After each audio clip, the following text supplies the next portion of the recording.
ADB আন্তর্জাতিক সংবাদে আপনাকে স্বাগতম। সংবাদের শুরুতেই থাকছে সংবাদ শিরোনাম। তেল আবিবে বড় আঘাতের ছক, ইরান ও হিজবুল্লার গোপন ব্লুপ্রিন্ট ফাঁসে চিন্তিত নেতানিয়াহু। ইরানে শপিং মলে ভয়াবহ আগুন, হতাহত বহু মানুষ।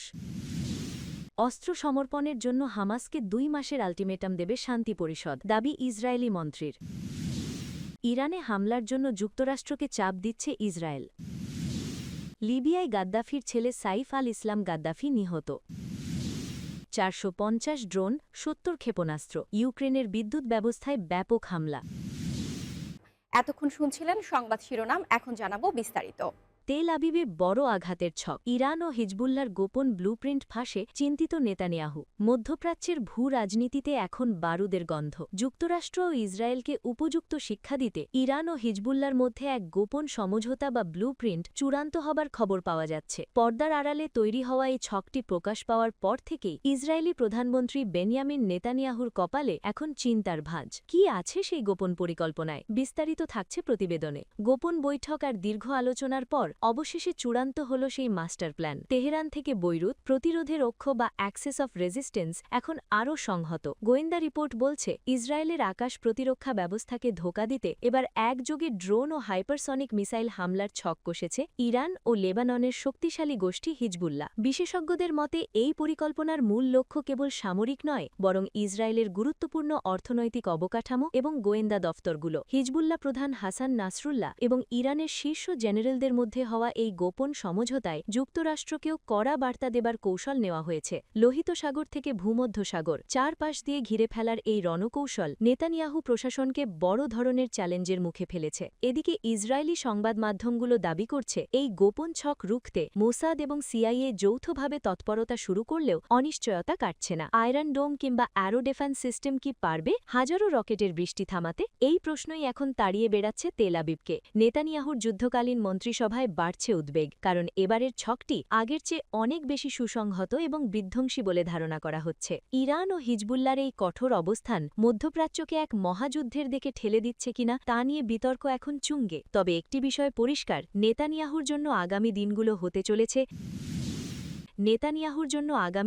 হতে চলেছে চরম অগ্নিপরীক্ষার। ইরানের শপিং মলে ভয়াবহ আগুন, হতাহত বহু মানুষ। ইরানের রাজধানী তেহরানের এক ব্যস্ততম শপিং সেন্টারে ভয়াবহ অগ্নিকাণ্ডের ঘটনা ঘটেছে। এ তথ্য জানানো হয়েছে দেশটির রাষ্ট্রীয় গণমাধ্যমে। মঙ্গলবার ৩ ফেব্রুয়ারি ইরানের রাজধানী তেহরানের জান্নাতাবাদে এ ঘটনা ঘটে। কর্তৃপক্ষ জানায়, স্থানীয় সময় 10টায় শপিং মলটিতে আগুন লাগে। শহরের অপর প্রান্ত থেকেও আকাশে কালো ধোঁয়ার কুণ্ডলী চোখে পড়ে। পরিস্থিতি নিয়ন্ত্রণে ছুটে আসে ফায়ার সার্ভিসের বেশ কয়েকটি ইউনিট। ততক্ষণে বেশ বড় পরিসরেই আগুন ছড়িয়ে পড়ে। প্রায় 2000 স্কোয়ার মিটারে বিস্তৃত শপিং সেন্টারটিতে ছোট বড় বহু দোকান খোলা ছিল। জানা যায়, ঘটনার সময় উপস্থিত ছিল ব্যবসায়ী, ক্রেতাসহ অনেকেই। তবে এই ঘটনায় এখনও পর্যন্ত হতাহতের কোনো তথ্য জানা যায়নি। আগুন লাগার কারণ অনুসন্ধানে তদন্ত শুরু করেছে প্রশাসন। অস্ত্র সমর্পণের জন্য হামাসকে 2 মাসের আল্টিমেটাম দেবে শান্তি পরিষদ, দাবি ইসরায়েলি মন্ত্রীর। মার্কিন প্রেসিডেন্ট ডোনাল্ড ট্রাম্পের গঠিত বোর্ড অফ পিস বা শান্তি বোর্ড অস্ত্র সমর্পণের জন্য ফিলিস্তিনি সশস্ত্র গোষ্ঠী হামাসকে 2 মাসের আল্টিমেটাম দেবে বলে জানিয়েছেন ইসরায়েলের অর্থমন্ত্রী বেজালেল স্মট্রিচ। স্থানীয় সংবাদ মাধ্যমের বরাত দিয়ে আনাদলু এজেন্সির প্রতিবেদনে এই খবর জানানো হয়েছে। স্থানীয় সংবাদপত্র মাকর রেশনে প্রকাশিত মন্তব্যে উগ্রপন্থী ইসরায়েলি মন্ত্রী স্মট্রিচ বলেন, শান্তির বোর্ড হামাসকে নিরস্ত্রীকরণের জন্য 2 মাসের আল্টিমেটাম দেবে। তিনি জোর দিয়ে বলেন, হামাস ধ্বংস হওয়ার আগে ইসরায়েল গাজা উপত্যকায় যুদ্ধ শেষ করবে না। ইসরায়েলের অর্থমন্ত্রী বলেন, গাজায় হামাসের কোনো অস্তিত্ব থাকবে না, সেটি সামরিক বেসামরিক সরকার কোনোভাবেই নয়। আমরা অঙ্গীকার করেছি এবং এটাই যুদ্ধের মূল লক্ষ্য। স্মট্রিচের মন্তব্যের বিষয়ে ট্রাম্পের শান্তির বোর্ড থেকে তাৎক্ষণিকভাবে কোনো মন্তব্য পাওয়া যায়নি। তিনি আরও দাবি করেন, ইসরায়েলি সেনাবাহিনী গাজা উপত্যকার অর্ধেকেরও বেশি এলাকা নিয়ন্ত্রণ করছে এবং সবকিছুর ওপর তাদের কর্তৃত্ব রয়েছে। যুদ্ধবিরতির দ্বিতীয় ধাপটি হল নিরস্ত্রীকরণ। দুর্ভাগ্যজনক যে আমরা 3 মাস মাস আগে এটি শুরু করতে পারিনি। গত 10 অক্টোবর থেকে গাজায় যুদ্ধবিরতি কার্যকর হয়, যদিও লড়াই পুরোপুরি বন্ধ হয়নি। ইসরায়েল এবং হামাসের মধ্যে বিস্তর ব্যবধান থাকা সত্ত্বেও ওয়াশিংটন নতুন বছরের শুরুতে পরিকল্পনার দ্বিতীয় ধাপ শুরু করে। সূত্র জানিয়েছে, হামাস সম্প্রতি অন্যান্য ফিলিস্তিনি দল এবং মধ্যস্থতাকারীদের সাথে নিরস্ত্রীকরণ নিয়ে আলোচনা করতে সম্মত হয়েছে। তবে হামাসের দুজন কর্মকর্তা রয়টার্সকে জানিয়েছেন যে ওয়াশিংটন বা মধ্যস্থতাকারীরা কেউই তাদের কাছে কোনো বিস্তারিত বা সুনির্দিষ্ট নিরস্ত্রীকরণ প্রস্তাব উপস্থাপন করেননি।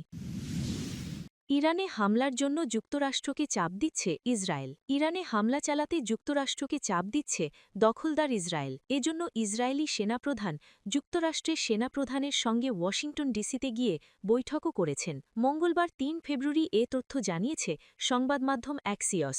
তবে ট্রাম্প এই মুহূর্তে ইরানে হামলা চালাতে চান না। এর বদলে তেহরানের সঙ্গে আলোচনা চালিয়ে যেতে চান। কিন্তু ইরান যদি ট্রাম্পের শর্ত অনুযায়ী চুক্তি করতে রাজি না হয়, তাহলে প্রেসিডেন্টের মনোভাব যে কোনো সময় পরিবর্তন হয়ে যেতে পারে বলে সতর্কতা দিয়েছেন এক মার্কিন কর্মকর্তা। অ্যাক্সিয়স জানিয়েছে, গত মাসের শুরুতে যখন ইরানে তীব্র সরকারবিরোধী আন্দোলন চলছিল, তখন দেশটিতে সামরিক হামলার চিন্তা করেছিলেন প্রেসিডেন্ট ট্রাম্প, কিন্তু এই মুহূর্তে তার হামলার তেমন ইচ্ছা নেই। সংবাদমাধ্যমটি আরও জানিয়েছে, গত মাসে ট্রাম্প ইরানে প্রতীকী বা ছোট হামলা চালাতে চেয়েছিলেন, কিন্তু তখন ইসরায়েল ছোট হামলার বিরোধিতা করেছিল, কারণ ওই সময় তাদের বিশ্বাস ছিল শক্তিশালী হামলা না চালালে ইরান সরকার নড়েবড়ে হবে না। কিন্তু কয়েকদিনের মধ্যে ইরানের নিরাপত্তা বাহিনী বিক্ষোভ নিয়ন্ত্রণে নিয়ে আসলে এবং সাধারণ মানুষ নতুন করে বিক্ষোভ শুরু করতে আগ্রহ হারিয়ে ফেলার পর ট্রাম্প হামলার পরিকল্পনা থেকে সরে আসেন। এরপরই ইসরায়েল চাপ দেওয়া শুরু করে। এর ফলশ্রুতিকে দখলদারদের সেনাপ্রধান ইয়াল জামির সম্প্রতি ওয়াশিংটন ডিসিতে যান। সেখানে মার্কিন সেনাপ্রধান জেনারেল কেনের সঙ্গে বৈঠক করেন তিনি। ইসরায়েলি সেনাপ্রধান তাদের হামলা ও প্রতিরক্ষা পরিকল্পনা সম্পর্কে মার্কিন সেনাপ্রধানকে অবহিত করেন। এরপর ট্রাম্পের সঙ্গে মার্কিন সেনা অধিকারক বৈঠক করেন, কিন্তু ট্রাম্প হামলায় সায় দেননি। আগামী শুক্রবার যুক্তরাষ্ট্রের বিশেষ দূত স্টিভ উইটকফের সঙ্গে তুরস্কে বৈঠক করবেন ইরানের পররাষ্ট্রমন্ত্রী আব্বাস আরাগচি। এক মার্কিন কর্মকর্তা জানিয়েছেন, এই বৈঠকের আড়ালে যুক্তরাষ্ট্রের আকস্মিক হামলার কোনো পরিকল্পনা নেই, কিন্তু বৈঠকে যদি ট্রাম্পের ইচ্ছার প্রতিফলন না ঘটে, তাহলে যে কোনো সময় হামলা হতে পারে। লিবিয়ায় গাদ্দাফির ছেলে সাইফ আল ইসলাম গাদ্দাফি নিহত। স্থানীয় সংবাদমাধ্যম ফাওয়াসেল মিডিয়া জানিয়েছে, লিবিয়ার রাজধানী ত্রিপোলির দক্ষিণ পশ্চিমে প্রায় ১৩৬ কিলোমিটার দূরে জিনতান শহরের নিজ বাড়িতে সশস্ত্র ব্যক্তিদের হামলায় তিনি নিহত হন। লিবিয়ার সাবেক নেতা মুয়াম্মার গাদ্দাফির ছেলে সাইফ আল ইসলাম গাদ্দাফি নিহত হয়েছেন। দেশটিতে কর্মরত আল জাজিরার প্রতিনিধি আহমেদ খলিফা মঙ্গলবার ৩ ফেব্রুয়ারি বিষয়টি নিশ্চিত করেছেন। তিনি জানান, লিবিয়ার পশ্চিমাঞ্চলীয় শহর জিনতানে গাদ্দাফিকে গুলি করে হত্যা করা হয়েছে। স্থানীয় সংবাদমাধ্যম ফাওয়াসেল মিডিয়া জানিয়েছে, লিবিয়ার রাজধানী ত্রিপোলির দক্ষিণ পশ্চিমে প্রায় ১৩৬ কিলোমিটার দূরে জিনতান শহরের নিজ বাড়িতে সশস্ত্র ব্যক্তিদের হামলায় তিনি নিহত হন।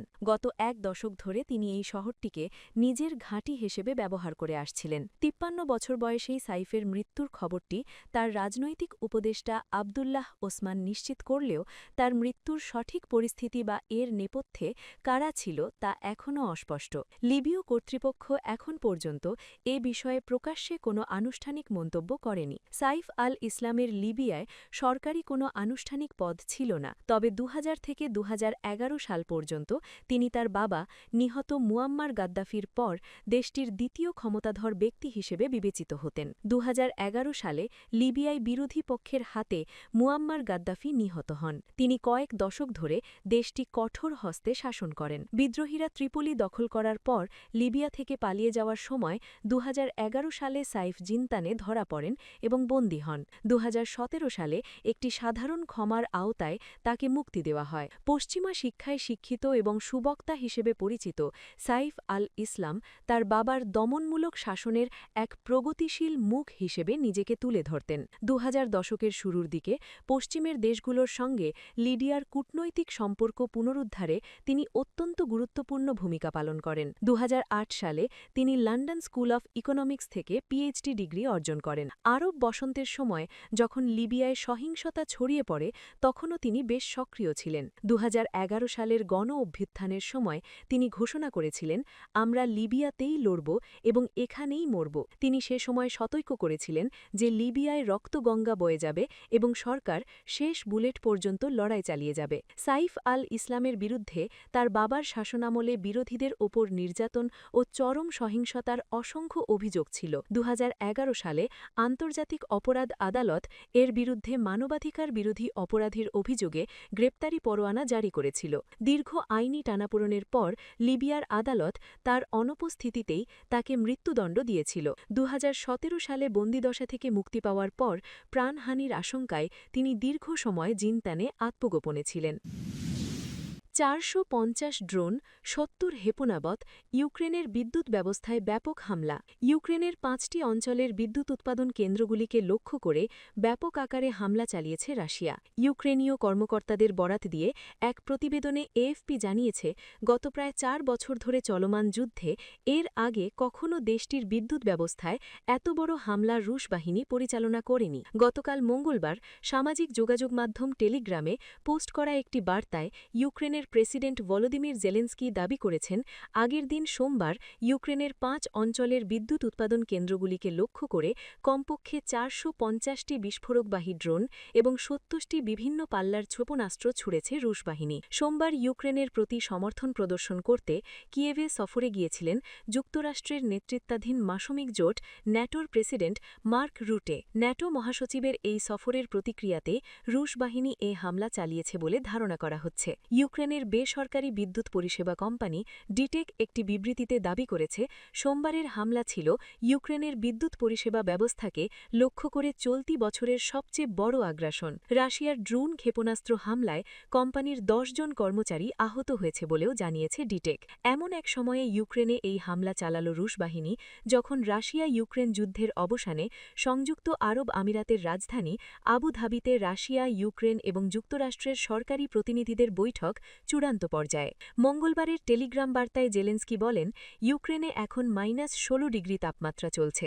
রাতে প্রায় সময়ই তাপমাত্রা -20 ডিগ্রি সেলসিয়াসে নেমে যায়। এমন পরিস্থিতিতে সাধারণ জনগণের মধ্যে সীমাহীন ভোগান্তি ও আতঙ্ক সৃষ্টি করতে সোমবারের এই হামলা চালিয়েছে রাশিয়া।